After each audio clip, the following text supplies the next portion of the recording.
Welcome to another episode of The Diplomats. You can find us at thediplomats.net. I'm here with my podcasting partner, Umble the Heap. I'm Go Horns Go. We're both from the Nexus server, but we're not talking about any Nexus games today. We're talking about Weaselmoot 14 Game 2. Going into Game 2, Umble was, I think you could say, leading the tournament and was the odds-on favorite. Umble, before you say anything about the tournament, please talk to us about our sponsor, diplomacybriefing.com. Yes, Diplomacy Briefing is a weekly update on everything that's going on in diplomacy. It talks about upcoming tournaments. It has any new variants, any new media that comes out. It's your way to stay connected, and there's always a strategy article every single week. Oftentimes, we'll have people that have won tournaments actually give their assessment of what helped them to win a tournament. In fact, this last year, we've had 11 different champions right in that. So there's always a strategy article so that you can up your game. And it's free. You can go to diplomacybriefing.com to sign up. This coming Friday is actually our anniversary issue. We're at 52 issues. So there's going to be some special things that we're going to be putting into that. So be sure to sign up. You can also do it through social media, but email is the best, diplomacybriefing.com. Well, congratulations on your 1-year anniversary, and I'm disappointed that I have not been invited to write a Champions Corner post yet. I did win the Sullivan Household Diplomacy game. I crushed a 9-year-old, a 13-year-old, and a 15-year-old, and my wife, and yet I wasn't invited to write a post, but maybe one of these days. Yeah, I think that would probably be an interesting article to do for, particularly probably more for like Diplomacy World or Diplomatic Pouch, just talking about how you went about doing that. And I think that would be a pretty good article, probably more on that format than the briefing. And one of those lesser known formats. Oh, no, those are much more. No, those are definitely, their stuff lasts too. Once it's there, it's on the web. And ours lasts too, but eventually, unless you are a supporter, I only usually keep 20 back issues but if you're a supporter, you get access to all of them. So anyway, no, I wouldn't say they're lesser. They're just, they're more long form. Ours are brief. All right. Well, okay. Weaselmoot 14, after round 1 of the tournament, it occurred over 2 weekends. You went into the second weekend, technically number 2 overall, but the top person from the first round was unable to play the second round. So I think you were the of all the people playing, leading, and you drew. I felt kind of bad for you when I saw this. You drew Italy, which can be played well, but it's a hard country. Let's admit it. What did you think when you got Italy? Well, there were 2 parts to this. First off, when I drew Italy, you have to understand that on this board, 5 out of the 7 were in the top 13, I think, on this board. So everybody here needed to try to get a decent score.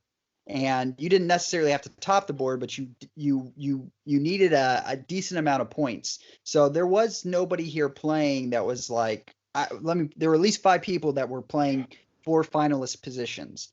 So you knew that people were going to be coming in with, the eye of the tiger, and in the middle is me in Italy. And to be able to, whatever's going to happen at the end of the game, people are going to get carved out of the game.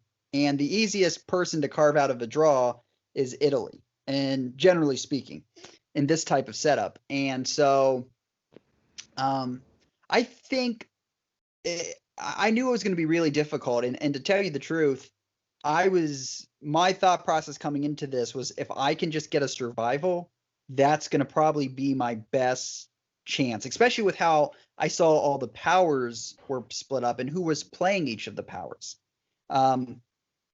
So yeah, I was very concerned on what was going to happen, and it didn't take me long to realize that I needed to be a lot more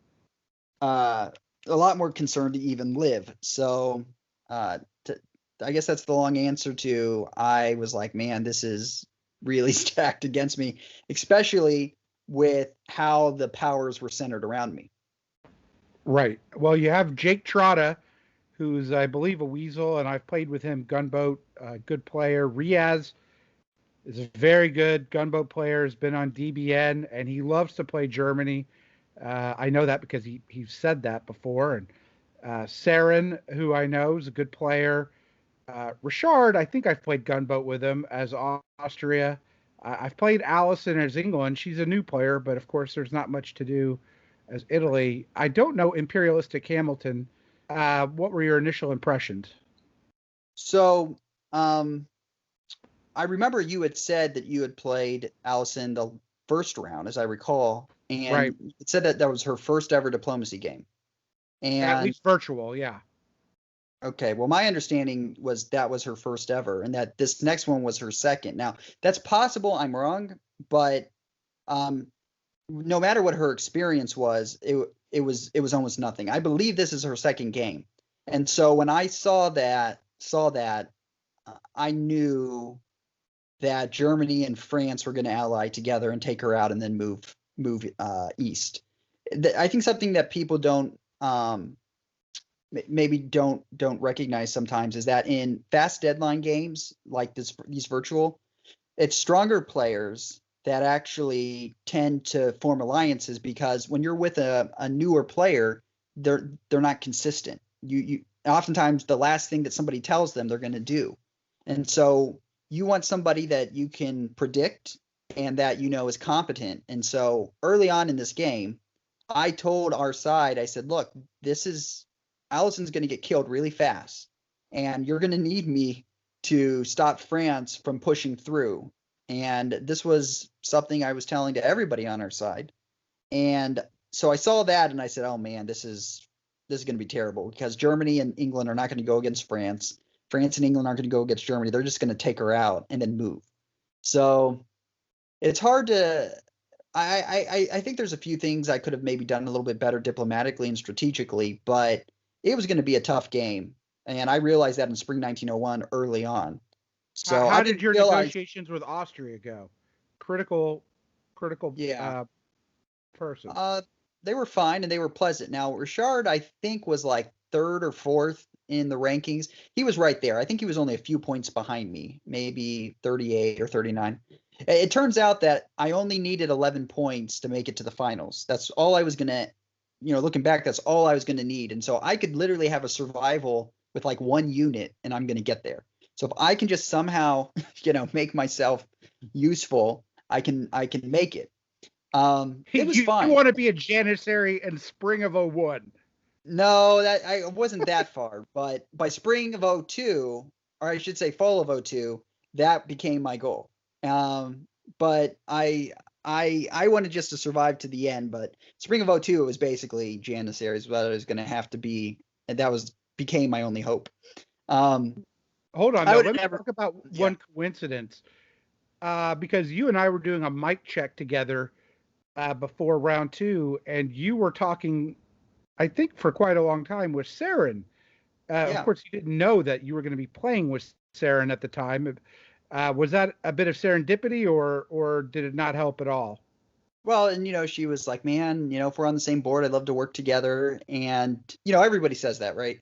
It's but at the end of the day, people are going to make the decision that's best for them. And so I'm Italy, she's Turkey, and generally that's a hard alliance to make work.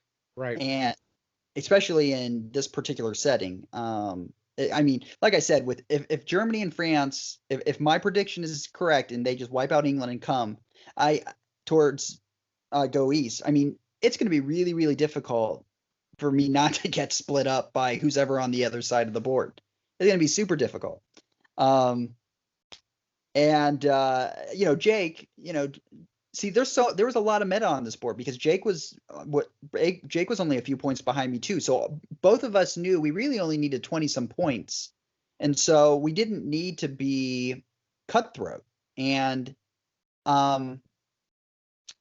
mean, like, there's definitely possibilities on how to, maybe Jake would have gone north, but it Richard. So here's the thing. Let me go back to Austria. So Austria is right there behind me. So my assumption is that he's a very experienced player because of what his score was in the first round. He had done a shared board top with um, a pretty good player. I'm trying to remember which one it was, but it was a very good player. And so I just assumed, okay, this guy, he's going to have a lot of experience on it, being able to read the board. And we've got players in these tournaments that I would say are competent. Like they can tactically make good decisions year by year, but if you don't have experience, you have a hard time projecting what's going to happen in the next 3 or 4 years. That, okay, if I attack this person, this is going to create this opening or that opening. And so even if you're an okay year by year player, if you don't have the experience to strategically think through the game, and you don't have the experience of playing different alliances, you're going to end up making some really poor decisions.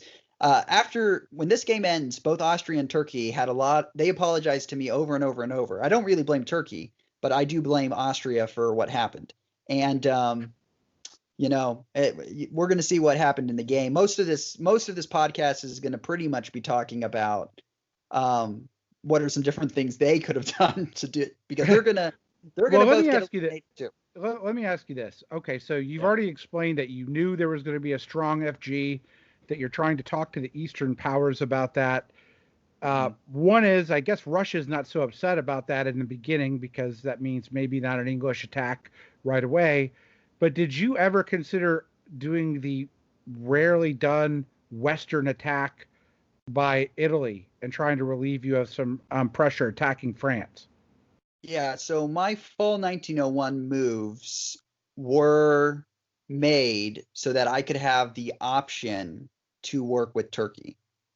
So I didn't open up aggressively. And part of it, so ultimately, I think one of these things, these virtual games, I think have shown maybe an area I need to focus on a little more is how I work with new players, because my best results have been playing really with very, very strong players. And my results that haven't been nearly as dominant have been games with people that were very new to the format at the very least, or new to the game. So I think one of the things I made a mistake, perhaps. I honestly don't think it would have made a difference with these particular players, but I think I make sometimes assumptions on that new players can see things that they don't. And perhaps I don't spend enough time maybe explaining it. I'm not a bullying player either. I don't tell people they're terrible and stupid, and I don't do that in game. I don't just browbeat people in game either. Like I'll push my point like anybody, but so I'm not going to bully people into doing those things. But perhaps I need to spend a little more time, or there's something that I definitely think I can get better with newer players. And so it turns out that Austria, well, a competent player is not incredibly experienced. And the same would be with Turkey, a competent player, but not incredibly experienced. And so, okay, yeah, we can go into the game. Yeah, let's look at spring 1901. Okay. And, we see Austria open up pretty standard. The thing that got me about this move is obviously you see the French going all in on England. Right. So that's essentially just crystallizing and verifying what you told the Eastern powers. But did this thing by Sevastopol and Smyrna in the East fool anybody? No. It just looked to me to be pointless. No, the fleet is going to Constantinople. And when I saw that, it became pretty clear to me that I thought the best option going forward, as I looked at the board, you have an FG, you have, Russia and Turkey working together. And to me, it was like, if the best way forward is really going to be for Austria, myself and Russia to just take out Turkey real quick and then set up against FG. Like that's going to help ensure some survival and some opportunities. And that's what I began to sell. And I bounced off of Austria about convoying to Greece, and I think I talked with Turkey too about maybe supporting me over there. Perhaps with how this game turned out and with how Austria ended up playing in 1902, with hindsight, I probably should have just tried to attack him right away and grab some extra units. I don't generally like doing that as Italy in the opening unless I feel like there's a real reason to do it. But again, like I said, as this game goes forward, I'm not sure that I'm pretty positive I would have been split apart regardless, and that there was going to be a deal made between the corner powers to take me out regardless. And so I thought the big way to stop this would be if we can get Russia and Austria and me together, we take out Turkey and I can throw some more units too. I didn't even need a lot of units. Well, Russia, Austria, I've talked with them a lot after the game too, trying to kind of get a feel, especially for Austria, why he's going to end up making the decisions he does. But anyway, apparently at some point in the negotiation, Russia says something about a convoy to Greece, and I asked Austria about it, but Austria was like, no, I want Greece. So I said, okay, that's fine. I'll take Tunis. But Austria, as they're looking at this, should have been pretty concerned right away, because my general opinion as Austria is you should never attack Italy until Russia and Turkey are fighting each other at a minimum. And most likely, you shouldn't attack Italy until Turkey is on its last legs. You need somebody hobbled, and you need to make sure you have an ally. And if Russia and Turkey are not fighting each other, you shouldn't even dream of trying to attack Italy, ever. And, me and you, we have commented on several games where Austria has done this, and it's catastrophic. The only way that Austria is going to live by allying with Russia and Turkey is if they Care Bear with him. That's the only way. And in a game like this, Austria is basically signing his death warrant eventually to be split up. It's just going to happen. But all right, so he's friendly with them. So let's go to fall 1901 here. Mm-hmm. So, Saren's talking to me a lot. This is Turkey. She's talking to me a lot about how she wants to work with me and all these things. And I said, well, if that's the case, move to the Black Sea, get Armenia, and you're going to be able to move against Russia. We can split up Austria. I said, I'm fine with that. Because, as Italy, you have a lot of options there in the beginning, and you can kind of see what things turn out. But she moves to Aegean. And I moved, though, to Tunis because I wanted to create I wanted to leave the option for me to put some pressure on France.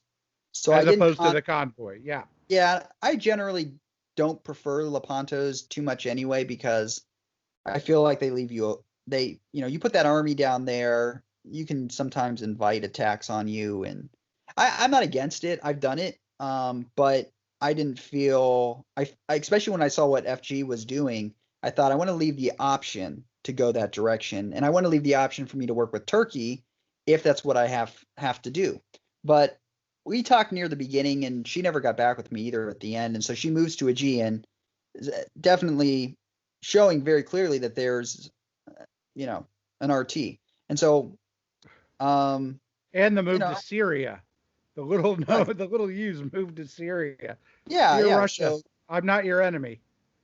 Right. And so generally, what's that's done is, someone's going to build a fleet in Smyrna, and you're going to really, again, just show Russia how much you want to work with them. And like, these should be sending off warning bells all over the place with Austria, but Austria is like still doing, acting like there's no big deal. My thing that I'm pushing now, as we're going into the spring, my thing that I'm pushing is with Russia too, is that we need to support that army into Bulgaria and get Russia fighting Turkey. That we have to do that. That again, French and Germany is going to be taking them out. I can put some pressure on France. If we do this, let's all work together. This is what I'm trying to sell. Never in a million years, really, would I have thought that we can move on to the winter and then the spring if you want. And so we can. Well, we'll just go right to the spring. The builds are not. Yeah, they're not super important. I mean, they're what? Now, the fleet Constantinople was curious because you would have thought Smyrna, but right. Yeah. So as you can see, Austria decides to attack me in spring 1902. With Russia and Turkey working completely together. Now, Turkey's obviously going to Ankara to destroy the fleet, which, let me say this, okay? So what Turkey is doing here is I would say, good play. I mean, if you can get Austria to attack Italy, if you can honestly get someone to do that, that is an incredible win for Turkey. if you can get Italy to attack Austria, that can be a really good thing for Turkey too. So, I have to give credit there for Turkey, but on the same token, I have to give very low marks to Austria because I mean, there's no reason really for you to do this. And for me as an Italian player, like if this is what you're going to do, and I told him this, I said, I kept giving him different options to change this thing up. And I said, if you're going to do this, I'm going to make sure that you guys don't profit from this. So generally what you're going to do in this situation is you're going to at some point invite France to come in behind you and support you. And what that generally means is that France is going to probably take your centers at some point, unless, the stars align and you're able to push them out. Maybe, things change. But that's what you're going to have to do to survive, because if Austria is going to throw everything at you and Turkey is going to be doing this, it's going to be tough. Or you're going to have to really hope Turkey backstabs Austria sooner rather than later. So and there's room to think that might happen with Russia having to go north right. to defend against Germany. Yeah. Turkey's got maybe a glide path towards Russia, just what you said. But FG is rolling right now, and what you were saying in the beginning is happening. Yeah, this game was somewhat of a head scratcher, but Austria just decided, and this is ultimately what he said. He's like, I just decided I wanted to do this. So he said something along the lines too, like, well, you didn't convoy to Tunis. And I said, well, you didn't ask me to do it. I said, it's not convoying to Tunis is not like anti-Austrian. You didn't ask me to do it. And on the same token too, I don't know why that'd be something to get mad. And I said I was setting myself up to be able to go towards France. And I told this to you. Oh, well, okay. So, I mean, like if you want someone to do something, you should ask them. And if that's really important to you, you should ask. At the end of the day, Russia tried to, take credit for Austria attacking me, that he said something about convoying to Greece. Again, that's not anti-Austrian. If I'm bringing it up to Austria, how can that be anti-Austrian? I'm literally throwing out ideas. So Austria was just very, surprisingly to me, very easily persuaded to do something that is never a wise, in my opinion, never a wise decision for Austria to do, especially with how much Russia and Turkey are coordinating there. Because in this game, you're going to take the centers that are easy to get, and Austria is eventually going to become a very, well, interestingly enough, things are going to go a little better for him than I would have initially thought, but that's more of a condemnation on Turkey. So in this particular one, I guess what he's going to do, and I was pretty sure from the beginning that this is the moveset he was going to do to go to Piedmont. I confirmed it, though, because I was talking with Turkey, and I said, look, this is great, because most people would have entered a support order for Venice. Yeah. And right from the beginning, I wanted to do this, but I then moved to a support order because I was like, this is going to be catastrophic if he gets it. But then I went over to Turkey and I said, look, I know you guys are attacking me. I get what you're doing. I said, but it is not in your interest for Austria to grow this fast. I said, you know what Austria is doing, what's happening. I said, it's not I understand you're going to be working to get me, but I said, him growing this quick is not going to help you long term. And she said, well, yeah, he's going to Piedmont. So, a lot of times, even when it looks dire, you have to understand that people that are allies are not really allies, they're rivals. Even if they're working together, they're still rivals. And so you can, a lot of times, still play them off against each other subtly. And so she told me that was happening. And so that confirmed it. So then I was willing to make the risk. And if I had originally had thought about it, but I was like, it's just way too risky to do it, even though I was pretty sure he was going to. But then she confirmed it. And so that little bit of diplomacy gave me a little bit more life. And well, what I don't really understand here, just walk me through this. Mm-hmm. Austria turns on Turkey, gets Russian support into Bulgaria, and yet Russia still blows up the fleet in Armenia when there could have been a retreat to the Black even after this. Yeah. No, so apparently what Austria had asked Turkey is he said, I'm going to need a fleet to break this. Which isn't really true. He could eventually outguess me, but he said, I'm going to need a fleet to break this, so I need an extra center. So So this is not a Turkey, stab. no, no.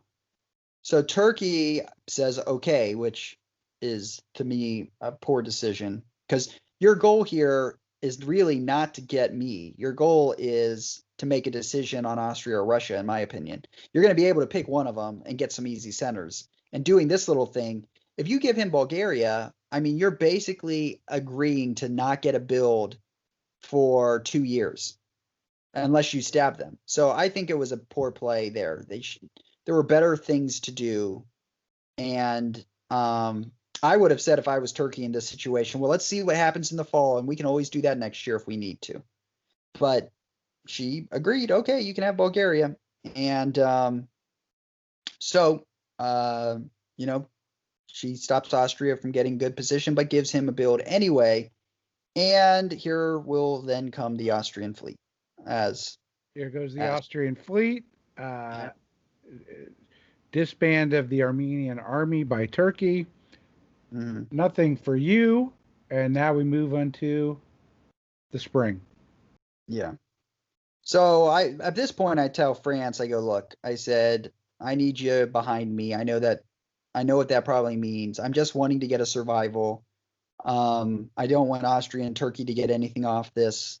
So I really wish that he had built in Marseille. If they would have had if they would have had they didn't allow negotiations in this game during build phases because they would have had that. I would have definitely been able to not let Austria even get Venice. But because of that, there was not going to be a build in Marseille, and that army is not going to get there in time.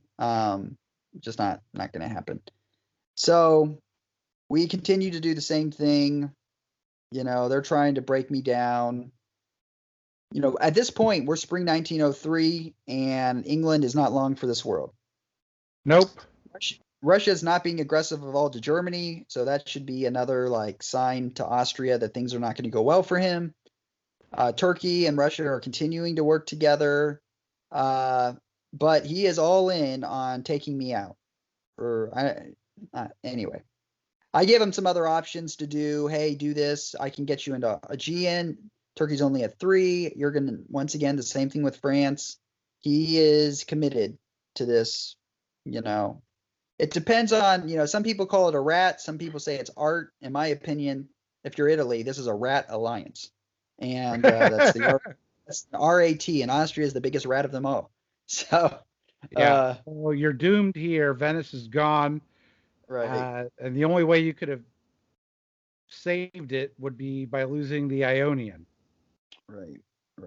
And I thought about actually doing like Naples to the Adriatic and throwing it up to Rome and something along those lines, but at the end of the day, I thought I'd just continue to bounce them for now. And so yes, I'm going to be losing Venice. By the way, that's another reason why Austria attacking Italy right away is a bad move, because yeah, you can probably force Venice, if things go well, but after that, it's just so difficult to get much of anything before you get stabbed. So I invite France in. Here it comes. I continue to bounce. I lose Venice. And going forward, my game is going to pretty much be a matter of slowly being eaten by France and keeping them from getting anything, which is what I told them. I said, look, this is the decision you guys have done. It's funny, Turkey's made some builds and different stuff. They're trying to convince me to go against France. And I'm like, in what world do you think I'm going to go against France with you guys attacking me? I said, so I'm trying to sell Turkey to make a stab. After this year, I'm going to be telling Turkey, look, I have no problem with you making this to the end game. I think you should. You need to make a move. If you don't make a move now, you're not going to have a move to make. And in my opinion, she doesn't. She builds a fleet. Right. Well, she should have kept her army. Yeah, it was a mess. She's making it harder and harder for herself to actually do much of anything. So at this point, they're going to be able to force the Ionian, right? And I disband Tunis, which is what's going to happen, and I just decide, okay, whatever France and Germany want, I'm going to have to do it. So Turkey makes this move, and it's going to be at this point in the fall when Turkey is going to have to do something, I should say. So I'm telling Turkey, look, you're in the Ionian. You need to take Greece. You need to get some builds here. They're coming. If you don't do something, you will not be a player. At this point, it's obvious that, Austria is going to, in my opinion, Austria is going to be the odd one out here. France and Germany are coming. Germany may take out Russia, but anyway, this is what it is. So and you see Russia moving to Galicia in the spring. That right. can't be good news for Austria. They got an army in Bulgaria now. So let me see if anything I'll learn with you. We'll move to the fall.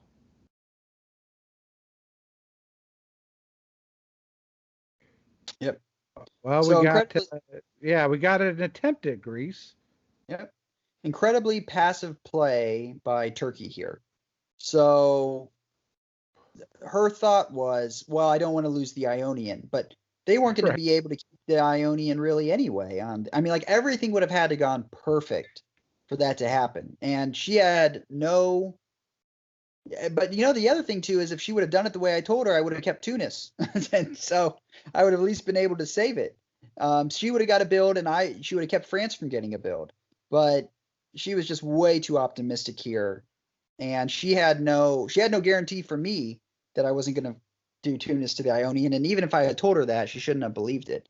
Ionian was not going to be her path to victory. She was not going to be able, that was going to be a slow loss regardless, in my opinion. She needed to make sure she got Greece, and she didn't. And this is going to really hurt her in. Now, at the same time, Germany makes a move on France. Germany makes a move on France, and England. I mean, there's obviously trouble in paradise. Yeah, man. And I'll tell you this, if she would have supported Ionian to Greece and he would have not got Tunis, maybe there's a reality where I'm going to be able to get some stuff back from Austria and still be able to survive. Maybe it's possible, but France makes a really great decision, going forward with this, which is basically he just tells Germany, look, man, you can top the board. I'll help you do whatever you want. I just want to survive. And, I don't know. I think Germany could have probably played this and got a solo with how things were going. He could have probably figured some things out because he was going to have some space.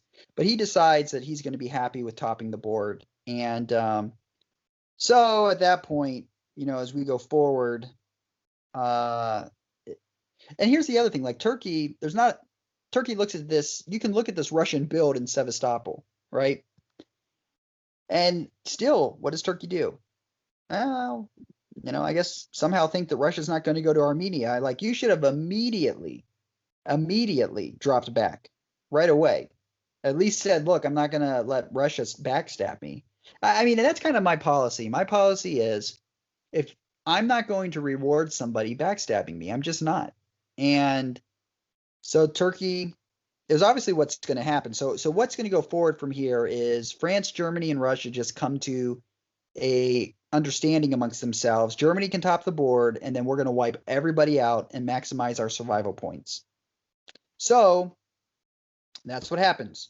And, I'm taking marching orders of what's happening. So I, support into Ionian. Turkey supports back to take Greece. It's not going to matter by now, though, because they're going to be losing centers. So, Russia's going to be taking a center. So Turkey is never going to go above 4 centers this entire game. In fact, it even dropped back to 3. So all her masterminding and manipulating, she never took advantage of that. I think, getting Austria to attack me was great for her, not for Austria. But she never took advantage of it. She had a moment, I think it was 1903 or 1904, where she had a move to make. Even in 1902, she could have made a move on Russia, but she didn't. So, France is doing what France always does when in this situation. He's taking the unit here or there, and I got it, I get it. I'm not mad at Jake. He's doing what he needs to do. I mean, I think in my opinion, both Austria and Turkey probably should have tried to slow this down a little bit. If they would have even if they would have worked with me, we could easily have made a stalemate line, all 3 of us. and kept them out. You can make a stalemate line with the Balkans, Sevastopol, Turkey, and Italy. You can make a stalemate line that cannot be broken with just those. Really, with 14 centers, you can make it. You don't even need Tunis. So anyway, but they, I don't know. Turkey could have been the person other than Russia. So if she would have made the move that she needed. So Correct. yeah, there's Naples. And now we move to the spring. I think this right. is your last stand. Yep. There's only 2 years left anyway. And he takes Rome. I don't know if I asked Austria to support. I think I did. I think I asked Austria to support me, but he didn't want to do that. At this point, I mean, France and Germany and Russia are just like, especially Russia and Germany, they're just taking everybody apart. And so, terrible year for Austria. He is going to very likely go out if, Turkey abandons Greece. I don't know. I don't get that. I don't know Well, what. did you make any pitch to France or Germany or anybody that in tribute scoring, the more people survive, the greater the tribute, they might have been able to increase their score? Did Well, that have it? Germany, for Germany, yeah, that's great. But for France and Russia, since they're not going to board top, they want to eliminate everybody, Ah, right? So that's more points for them. So there's more of a pot to split between them. So Germany, that'd be great, but Germany doesn't care anymore. He just wants to board top. He's not trying to maximize his score. He's not trying to get in. I think he could have made it into the finals if he would have played it right, but he decided he was happy just board topping. If he would have played it right, I think he would have a good chance to even solo, or at least to get a. He could have possibly, gotten 60 points or something, 60 or 70 points, and he would have got in. Because all you needed, if I'm thinking this right, I think 58 points got you in or something like that. 57 would have got you in. So I think he would have had a good chance, but he didn't believe, I guess, he could make it, or maybe he had something going on Sunday. I don't remember. So I had a choice here to support Venice. Like I of course asked them and begged, just let me have Venice, just to support me up there. You can always take it later. Yeah, no commitment. So I know that France is going there. I think I'm talking with Germany. I said, look, I don't mind supporting him in. I just like to know who's getting it so I can do the support. My thought process was I'll just let Austria die with me. I thought about throwing him a bone and supporting him in Venice and being very altruistic. But well, he didn't help you in Rome. he didn't help me with anything at all, the whole game. And so I thought about just being altruistic and letting him live another year, but the opportunity for him to go out with me felt it felt like the right thing. It just felt like what would be right. Not so much really revenge because he was going to die anyway at this point, but it felt right. So France hadn't even asked for the support, but I supported him in anyway. But France made the right move by supporting Greece because now Turkey is not going to get. Turkey's going to go down another build. So great play by France supporting Greece. And my dream of Austria going out with me did not happen. But both Turkey and Austria will be dead in one more year. So what is the moral of this story? Three things. All right. 3 things. First off, if you're Austria, I've never seen it work out well for Austria to attack Italy in 1902, ever. And especially in a tournament game with such high stakes, you should not do that. If you're Turkey and you are in the stars align and you have Austria attacking Italy, man, take advantage of that. Take advantage of that. You need, split up Austria when you get the chance. Don't let Austria be the one that's getting the first builds. And whatever you do, don't give them Bulgaria ever. Don't do that. But the most important lesson is that if you have a chance to ally with me, if you have that chance, don't even think about making. You're far better allying with me, especially in a game like this where we're going to be able to work together than to try to kill me because it's only going to end in your defeat. This is the most important lesson, that if you're on a board with me, be my friend. It's going to be so much better. Sure, put some defenses, make sure you understand the meta of the game, but just be my friend. Things are going to be great. And Austria and Turkey decided to not be my friend. and we all suffered. So I only needed 11 points. Austria did effectively tank my chance of getting on the final board. Um, but I'll tell you this, I'm not sure why I wasn't more frustrated than probably I could have been, but I wasn't. I was at the end of the day, because I wasn't playing Sunday. My family and I, we went and made a trip, out of state to be with family, and went over into Labor Day and had a good time with family, and so it was fine. But yeah, Well, in your words, we'll call this one of your quote less dominant performances. well, I'll tell you this: I've not been eliminated in a press game like this, a classic game, since 2013. So it has not happened, and I haven't. I'm trying to think. I don't remember. Anyway, I've not been eliminated in a pressed game since 2013, and I don't think in any game, even Gunboat. Am I wrong on that? I don't think I've even been eliminated in any Gunboat games I either. haven't been eliminated in a press game since September 2020. Hey, look at that. That's hey, new records are meant to be broken. So I may have so been yeah, eliminated in two this month. well, But you had a consolation prize. I believe you finished two places ahead of me, one or two. well, I'm pretty sure it's two. I was convinced. I thought, oh man, I'm getting best England, and you didn't come through for me there. You allowed the person on your board to get best John England. Anderson. I know. I like the Uh, guy. I like the guy, but I could have at least had some kind of hardware and kept my best England streak alive, and you failed me.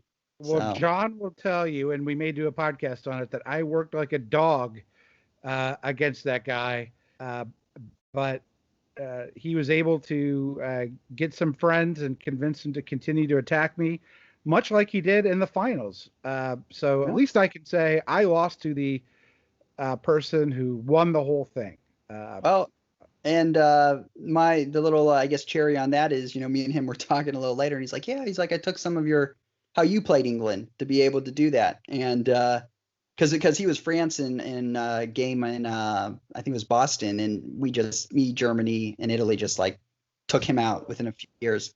It was fast. But I like John, good guy, and glad that he was able to win. Would love to have been able to be on that top board with him, but and I it believe was Jake Trotta made the final board even with an 11 here. good.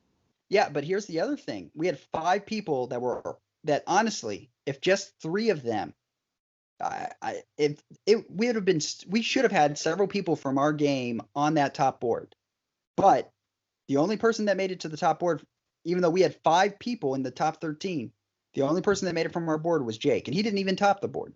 So I think some people had some less optimal games. For me, the 2 things that could have made the difference perhaps is if I attacked Austria in spring 1901, but I mean that's just seldom a great strategy from Italy. But perhaps I could have done something, or maybe spent more time. But the more I, trying to convince Austria to go with me, I thought it was pretty obvious. But I, at the end of the day, from my conversations with him, he just decided, I wanted to go with Turkey. And even though Turkey and Russia were playing so well together, Turkey never stabbed Russia. Not one time.